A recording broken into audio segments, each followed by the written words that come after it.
Estamos ao vivo, boa tarde. Enquanto o pessoal vai entrando, a gente espera um pouquinho. Sejam muito bem-vindos, vocês que estão entrando, Priscila, Tiago, bem-vindos, viu?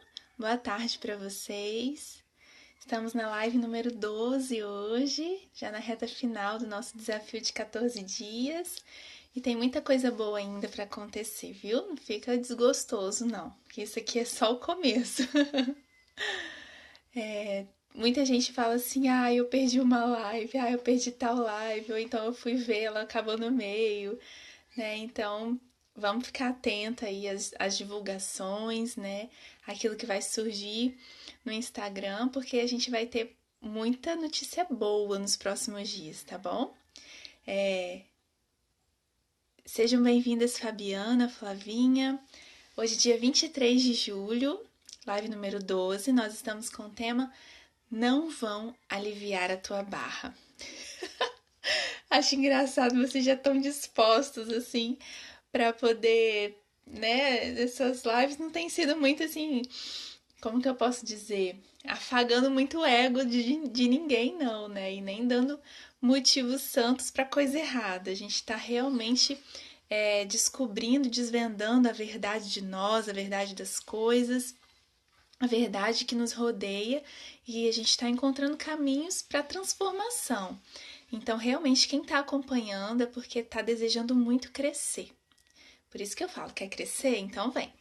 Quer continuar na paralisia? Então não precisa nem acompanhar as lives. Então esse tema de hoje, né, ele continua na mesma pegada, né, que a gente estava ontem. A gente vai continuar desmascarando algumas faces do vitimismo, né, não vão aliviar a tua barra. E a gente vai entender melhor como que isso funciona. A gente tem uma tendência muito grande, atualmente principalmente, né, isso já é da inclinação da fraqueza do ser humano, da concupiscência, né? O pecado original que nos alicia para o erro, que nos alicia para as atitudes erradas, para as más escolhas, ele já nos tendenciou para fugir da dor, fugir das ocasiões de empenho, de esforço, né? Mas atualmente a gente tá assim com parece que uma anestesia geral, né? Todos nós buscamos o alívio do sofrimento. Buscamos aquilo que vai realmente nos isentar de alguma situação dolorosa, né? Seja dolorosa fisicamente, seja dolorosa, alguma situação incômoda, né? Dolorosa interiormente. Então a gente busca com muito empenho sair dessas situações. Hoje isso está cada vez mais forte. E para falar um pouquinho desse tema, me lembrava muito de um exemplo que eu passei, assim. Boa tarde, Sarita. Boa tarde vocês que estão aí online. Eu me lembrei de um exemplo da minha vida em que quando eu tive a minha primeira filha, Mariana, em 2000, acho que foi em 2015 que ela nasceu, setembro de 2015. Primeiro filho é isso, né, gente? Primeiro filho, assim, os filhos nos salvam de nós mesmos. E o primeiro filho é provar no fogo aquela mulher assim, né, tornada mãe, aquela menina tornada mãe, aquela moça cheia de vontades e com uma estrutura de vida ao seu favor, ao seu próprio centro, né, ao seu próprio umbigo. Então, o primeiro filho faz esse esforço com a mãe. O primeiro filho tem um trabalho enorme de nos fazer sair de nós mesmos e em alguns momentos nós, nós nos vemos sofrendo, né? As lutas de passar por aquela situação de maternidade latente, né? Evento maternidade surgiu na minha vida e agora. Então, Mariana estava com uma cólica interminável, ela chorou a noite toda e ela chorou o dia inteiro. Chegou no final do dia, 5 horas da tarde, eu chorei junto com ela, né? E muitas mães relatam isso, já passaram por situações assim. Eu chorei e eu percebia dentro de mim essa ânsia, esse ímpeto, esse desejo de que ninguém vai vir me salvar, ninguém vai vir me ajudar, minha mãe mora longe, não tem ninguém aqui por perto, o marido tá trabalhando, o que que tá acontecendo? É assim mesmo? Sabe? É claro que a gente não diz, às vezes até diz, né? Mas a gente não diz objetivamente isso, mas a gente se expressa dessa forma. Um super-herói vai aparecer para aliviar minha barra. Vai aparecer alguma coisa, algum mecanismo de salvação, porque não é possível. E na verdade não vai. A gente precisa deixar essa verdade entrar dentro da gente, assim, ela é meio crua, ela é meio grosseira, ela é meio agressiva, mas ela é verdade. Não vai, ninguém vai aliviar a tua barra. O super-herói não vai aparecer. A briga é com a gente mesmo. A luta é com a gente mesmo. Somos nós mesmos que temos que encarar essa luta. E isso vai se expandindo, né? Na verdade, às vezes é tão bom, é tão saudável, tão salutar que apareça mesmo alguém para pegar a criança, porque a mãe ela já tá naquela situação da, da total incapacidade de lidar com aquela questão, né? E é até bom que apareça alguém mesmo para segurar a criança um pouquinho, né? Outra cabeça, uma cabeça que tá fora daquele ambiente, que já tá disposta à ajuda mesmo. Então segura um pouquinho, balança e a mãe, né, dá aquela esfriada assim. É até bom, né? Não recuse quando essa ajuda aparecer. Mas a gente está aqui falando de crescimento, de maturidade humana e saber lidar com esse momento. Então, quando esse momento surge e realmente o super-herói não vai aparecer, né, a Mulher Maravilha não vai aparecer para embalar o neném com cólica, a gente precisa então encontrar naquele momento, naquela ocasião, uma situação de possibilidade de crescimento. Então, isso nos leva a entender de forma mais ampla, né? Esse exemplo que eu dei, por exemplo, eu com a minha primeira filha, né? O que passou dentro de mim e diversos outros perrengues eu já passei, gente. Mãe é assim, é perrengue o tempo todo, e a gente mesmo, esse tipo de mulher de hoje, sabe? Eu me incluo nesse tipo de mulher que, assim, do jeito que foi criada, a geração da que nós viemos, nós não somos preparadas para isso, né? Não somos desenvolvidas para têmpera, para força, para o vigor, né? Apesar de termos tudo isso dentro de nós. E o meu e-book fala muito sobre isso, muito interessante. Mas isso de uma forma mais ampla, o que que é? Nós precisamos sair dessa posição de que tenham dó de mim. Isso em qualquer ambiente que nós estamos. Às vezes no âmbito profissional, no âmbito social, a gente às vezes, o motivo das nossas reclamações às vezes é porque o motorista do ônibus parou um pouquinho mais à frente, entendeu? E aí parou na frente da mulher, não parou na nossa frente, a gente não foi o primeiro a entrar. Sabe, tenham dó de mim, a minha sacola tá maior que a do outro, eu tô mais pesada, e aí chega dentro do ônibus e fica olhando assim, que horas você vai sair? Você não tá vendo que a minha sacola tá mais pesada que a sua? A gente tem isso dentro da gente. Então, o mundo, meus amados, entendam isso. O mundo tá totalmente indiferente ao nosso sofrimento. Ele não tá nem aí, não tá nem se importando. O mundo que eu digo, a sociedade. Eu tô sofrendo aqui, as coisas estão acontecendo normalmente lá fora. Né? A vida continua, a vida das pessoas continua, as crianças estão sendo levadas para a escola. Os profissionais estão pegando no trabalho, estão parando para almoçar agora. Tá tudo ocorrendo super bem, sabe? Não é nenhuma queda de torres gêmeas que está acontecendo na nossa vida. Então as pessoas realmente não precisam ter dó de nós. Não precisam, o mundo não precisa parar porque a gente está ali passando por uma necessidade, por um aperto, por um perrengue, por um momento difícil que somos nós que temos que lidar com aquele momento. Então, para com isso. Ninguém vai aliviar a tua barra. Somos nós que temos que saber lidar com essas situações. E saber disso nos coloca no nosso lugar, sabe? Saber que o mundo está totalmente indiferente ao que nós estamos passando, nos coloca no nosso lugar. Saber que a briga é com a gente. Mas um ponto muito interessante: o mundo está indiferente à nossa existência. Mas quem é que se preocupa totalmente e pessoalmente com a nossa existência? Na verdade, quem deu origem à nossa existência? Deus. Então, existe alguém pessoalmente interessado no meu existir. no seu existir. E essa articulação, ela é pessoal, ela é interior, ela é no ser, porque se ele tira o sopro, você perece, né? Como diz a palavra. Então, o olhar de Deus é que nos sustenta. Da mesma forma, ao contrário, né, na verdade, ao contrário do mundo que está totalmente indiferente ao nosso sofrimento, à nossa dor, ao nosso perrengue, à nossa existência, Deus está totalmente comprometido com ela. Deus está perfeitamente direcionado a nos permitir existir, porque é o olhar dele que nos sustenta no ser. Isso é fantástico. Quando a gente percebe isso, primeiro, né, a gente dá assim, aquele gelo bem dado ao vitimismo e depois a gente sente o nosso coração consolado, porque Deus nos ama assim. É sério, Fernanda? Ele nos ama assim pessoalmente? Sim, acredite, ele te ama pessoalmente.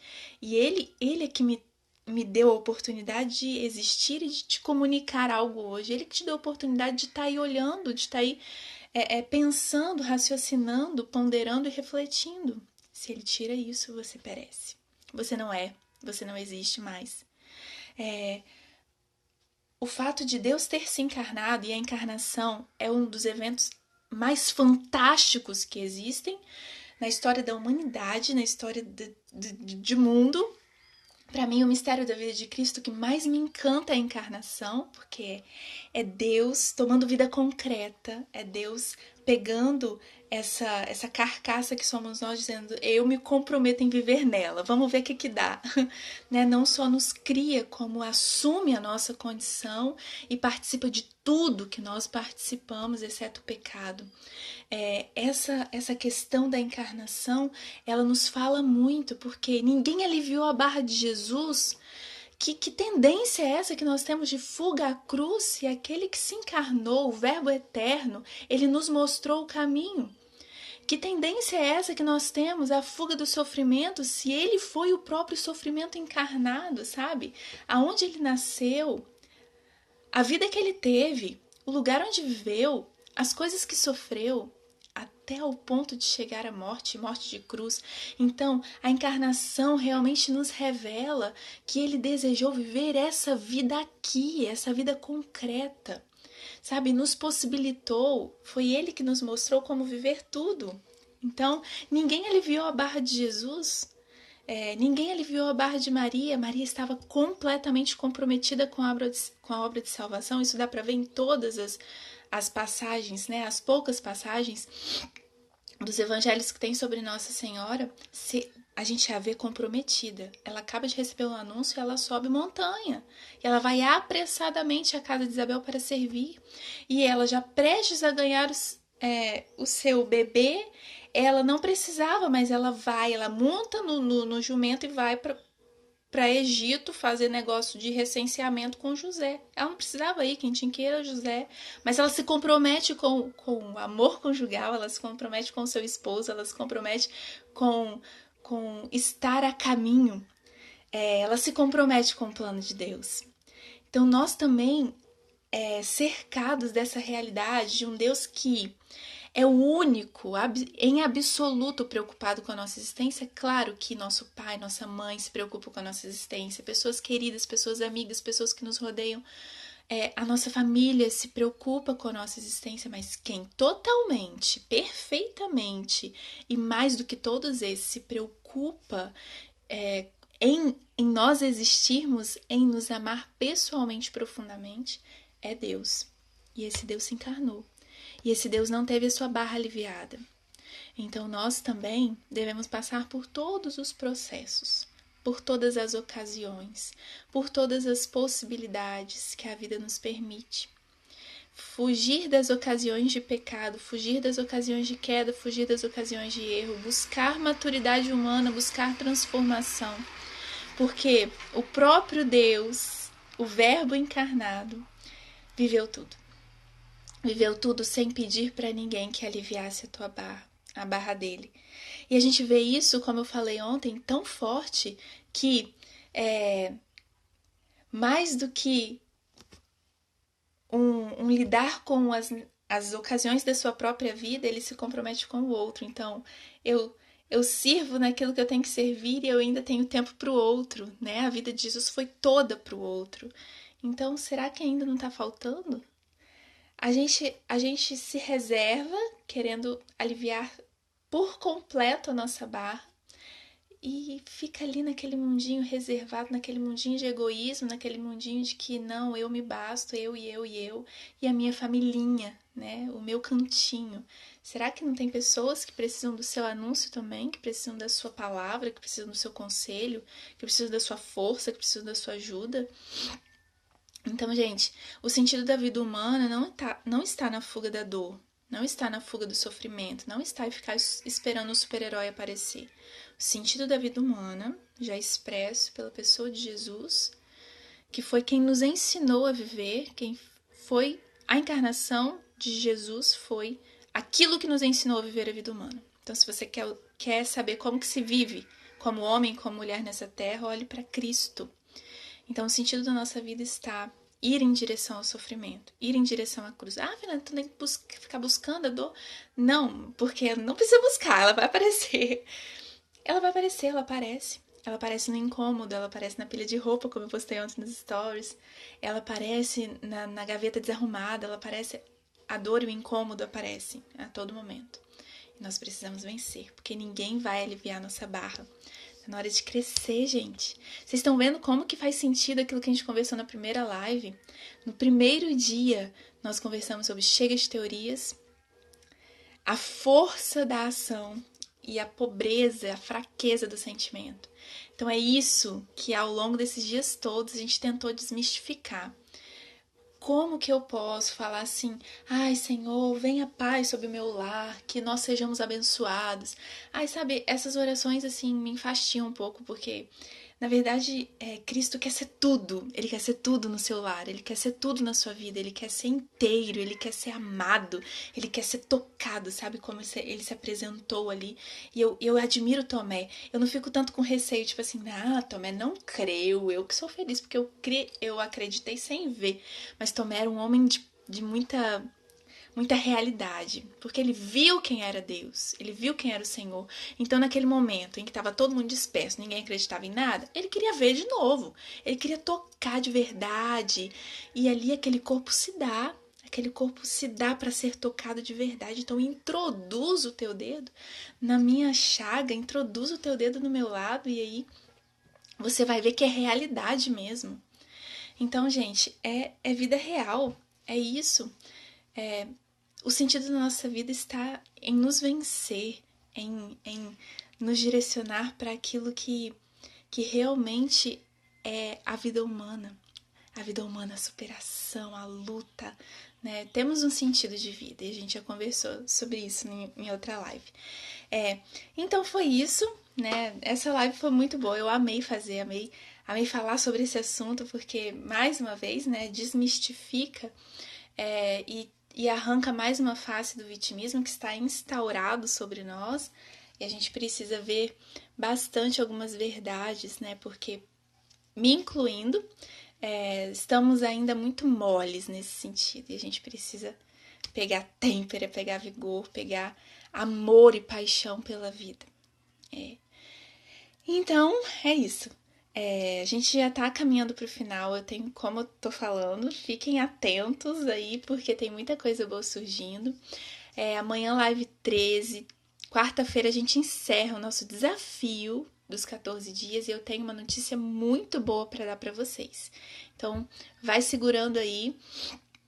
E lembra de divulgar, lembra de compartilhar a live, manda lá para os seus amigos do direct, lembra de me marcar, tá bom? Porque isso ajuda muito, nosso canal, nosso meio de comunicação tem crescido, graças a Deus, em seguidores, porque vocês têm feito um bom trabalho, viu? Então fica com Deus aí, com a Virgem Maria, e eu aguardo vocês amanhã, 12h35. Se alguém quiser falar alguma coisinha, eu vou agradecer a presença de Jéssica, Luana, Mara, Luana de Oliveira, Jaque, Janaína, Universo Lar, galerinha aí online. Muito obrigada pela companhia de vocês e fico aguardando os comentários, tá bom? Fiquem com Deus. Até amanhã. Beijão!